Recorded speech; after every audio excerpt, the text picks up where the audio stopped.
All right, so welcome everybody. Now, Toy Story is a franchise that we have all loved for so long, and this year it celebrates its 30th anniversary. And what an amazing franchise it is. And when we come to thinking about Toy Story, we love the character of Sheriff Woody. And a lot of us think about Sheriff Woody, we think Tom Hanks' voice in the role, but when we think about the video games and the theme parks, it is the job of my guest today who provides the voice of Sheriff Woody, and that is Jim Hanks. Jim, thanks so much for joining me, man. Yeah, it's a pleasure. Thanks for inviting me. Of course. So, with Toy Story, and particularly with finding the voice of Sheriff Woody, what is it about this franchise that you think's, has stood the test of time over the last 30 years? Oh, wow. Well, that's a tough one. Uh, well, first of all, Pixar are everybody there is they're absolute geniuses with telling story, and I think they've proven that. I mean, they came out of the gate strong with Toy Story, but they, have really never lost a step. Everything Pixar is top notch. They tend to they're great at coming up with the stories, and they're also really great with casting. When Tom got this, um, he hadn't done Forrest Gump, he hadn't done Philadelphia. I mean, he was doing well, but he was kind of in the pack. And then you know we just got more and more successful, and and and his I don't know. There's his voice was kind of in the whole realm of Toy Story, kind of the voice of reason all the time, uh, sort of. uh, but I don't. God, that's a tough one. I mean, everybody, so almost everybody, grows up with toys and stuff, and everybody has those toys that they fondly remember. But to anthropomorphize them and give them real, personalities and everything within, the realm of reality, uh, it just seemed to hit a note with everybody. I'm not really sure why it caught on so you know strong. Uh, I think that's a that's a podcast for smarter people than me. For sure, yeah. So, yeah, when you talk about Toy Story, when you pick up one of these guys, like as a Sheriff Woody, you pull the back, Yes, sir. Time to round us up an adventure. that's your Yep, voice, is it not? that is my voice. Yeah. So yes. So how did you come to getting into the world of Toy Story and also, doing the voice of Woody? You know, I've been asked that, and for the life of me, I can't even really remember. When Toy Story came along, I hadn't been doing voiceover for very long. And, really, I think so. The first time I went in was probably, let's see, the movie came out in 95, so I probably did it in early 95 or late 94 when I went in and did the toy, because they get the toys all made, to for the ramp up of the movie. Um, and I had only been doing voiceover for a couple of years at that point. And I don't know, I think it basically was, there's these toys coming around, and Tom didn't want to do it or was busy or something, and said, "Hey, my younger brother is a voiceover and he sounds a lot like me, so why don't you talk to him?" And so I went in, and the first thing I did back in the day was, when it first started, the technology could, the whatever they had, the chip inside could only hold, I don't know, 60, 90 seconds of stuff. So it was only like 5 or 6 lines. So I went in, did it, you know, a couple of times. I think I went in in their tiny little booth in one of their offices at the time, and did it. I was in and out in about 15 minutes.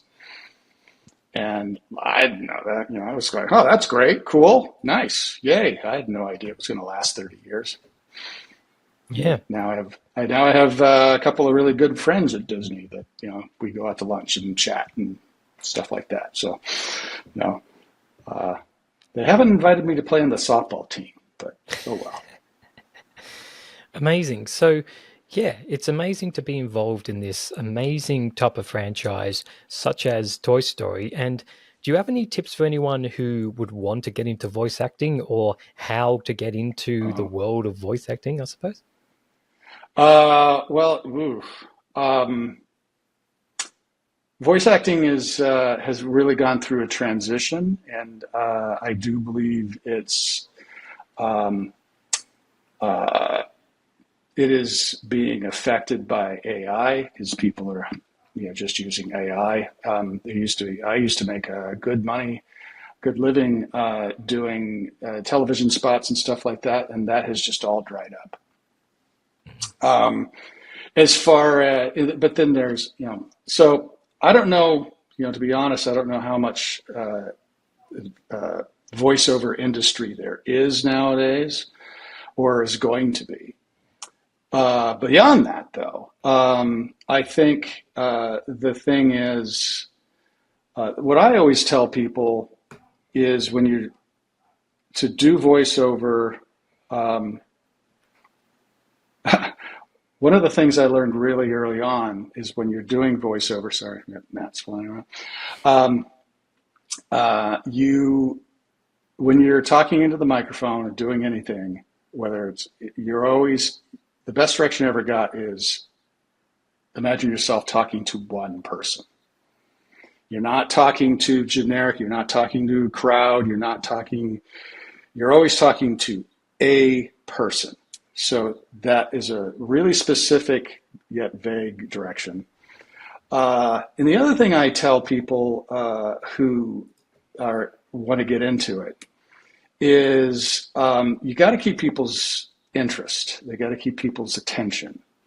And one of the things I think really helped me, not that I knew it at the time, but as I was growing up, I had nieces and nephews, who were, when I was 8, 9, 10, I had nieces and nephews, and I would read to them.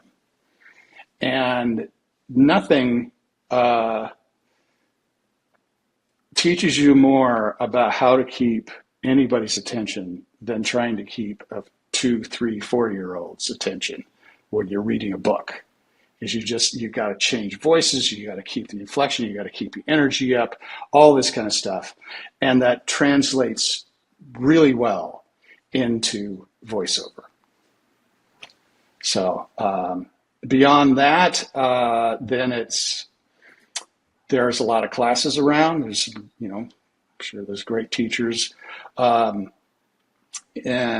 learn microphone technique, how to there's a lot of weird stuff that I've learned along the way with microphones, and how to get a lot out of it without having to blow your voice out. It's getting practice. And one of my favorite directions is getting intimate with the microphone, which you get really close and you can talk very quietly, but you still have a lot of power, even though you're almost whispering. So, yeah, things like that. Technique and learning to understand what people want. Mhm. So, Yeah, amazing. I think those are some amazing tips because, I think, like you say, the industry is always kind of evolving, and now we've got AI that's kind of taking over as well. So it's an interesting transition to how the industry was a number of years ago compared to where the industry is today. It's kind of always evolving, and now we're kind of in a bit of a weird place with the whole AI thing. We don't know where it's going to go. yeah, I mean, it's the industry is cutting corners, and it always has. Industry wants to spend less and make more, like any industry, really. But I was setting up my lights here for this interview, and I was telling my partner that when I about 20 years ago, I started my own little production company, and I was acquiring equipment so I could just go out and shoot. And these lights that I have now, these really nice dimmable, adjustable LED lights, were prohibitively expensive 15, 20 years ago. And now you can get them anywhere. So, they're $50 on Amazon. And I just somehow turned my my tracking on. I don't know why I did that. Yep, absolutely. I know, it's amazing how, like equipment, you say definitely has evolved. And like I've got a number of lights here around me, and this green screen behind me now is, much more affordable. The lights are much more affordable. And it just allows anyone to kind of, be able to create stuff, which is amazing. Yeah. Early on, I was, I remember talking, I'll name drop here. I was talking to Bryan Cranston, who's a good friend of Tom's and super nice guy. And I've bumped into him many, many times over the years. And he and his wife made a film, 25 something years ago, quite a while ago, before Bryan was big. He was, so he was trying to make trying to get into the business and do whatever he could. So his wife made this movie, and they made it on film. Because video just wasn't a thing yet. And I went and talked to him. I said, "Hey man, can I come talk to you about making the film and getting into film festivals and blah, blah, blah." And so I go, and he's asking, "So what are you going to shoot it on?" I said, "I'm going to shoot it on video." And it's just starting to get going. I think HD was just hitting the market and things like that. But it was still really difficult to work with. And he said, "Man, if I could have been able to do video, I would have saved $250,000. Yep. And that was just film and processing and all that stuff. Mm-hmm. And now I see, if you have any interest in photography or videography or anything like that, you see all these rigs now where you can have microphones and lights and handles for your phone. And your phone now, can shoot in 4K, which is the industry standard. If you want something to be to play on Netflix, it's got to be at least 4K. And, it wasn't that long ago where 1080p was like, oh my God, it's full HD.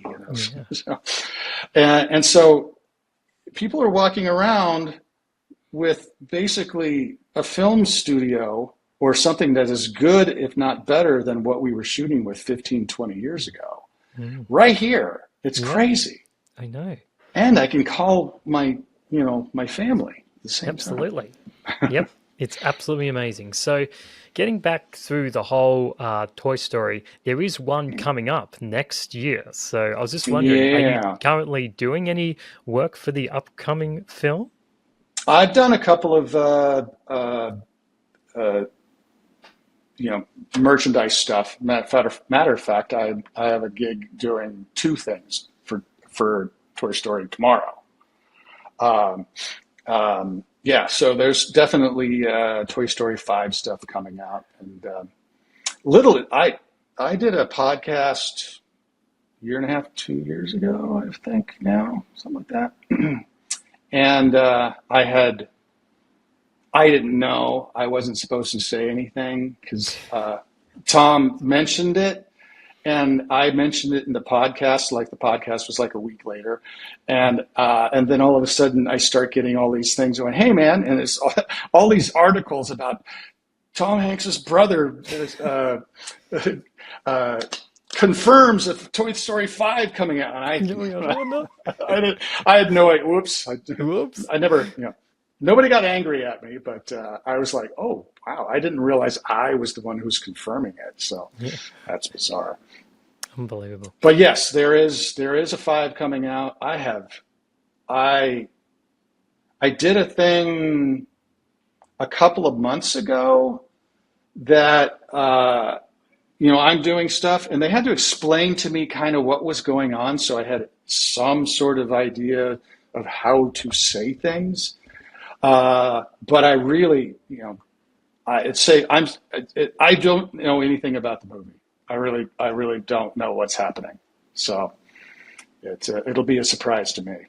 Yep. Who knows? And And so who don't knows? so don't so don't try to don't try to pry anything out of it because You won't I get anything out. I don't Yeah. I don't know anything, Yeah. and that's not no, yeah, that's true. I just really don't know anything.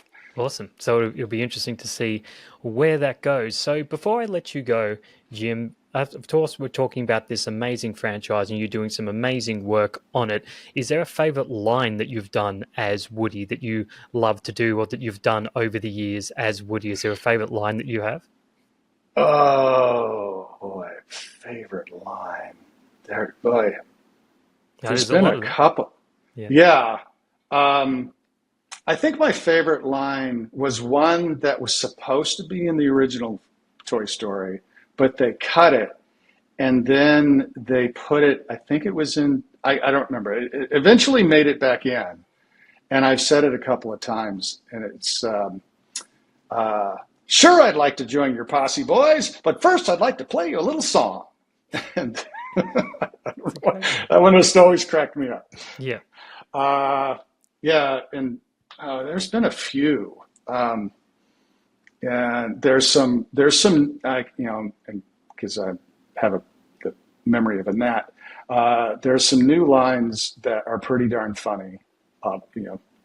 What a surprise! But I can't remember what they were because I do have a vague memory of going, oh man, that's a great line. Uh, but yeah, uh, I love yelling at Forky because when you yell at Forky, it's always this weird exasperation, but you don't want to freak him out.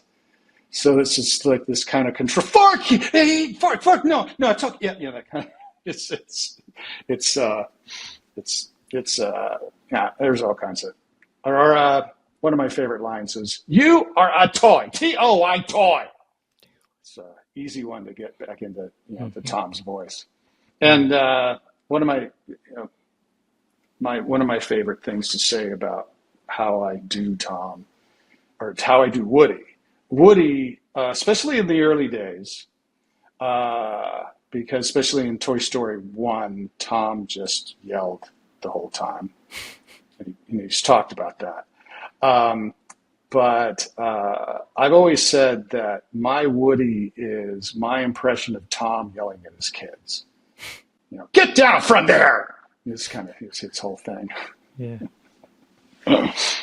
Amazing. Yeah, there were some amazing lines through Woody as well. I mean, I think mine has always been, there's a snake in my boot. I think that's just the classic one that I love from him as well. But yeah, I just love how this franchise has stood the test of time. It's gone on for 30 years. Now we've got Toy Story 5 coming out, so at least next year. So yeah, it's just amazing the way that this franchise has stood the test of time, that you've got involved in it.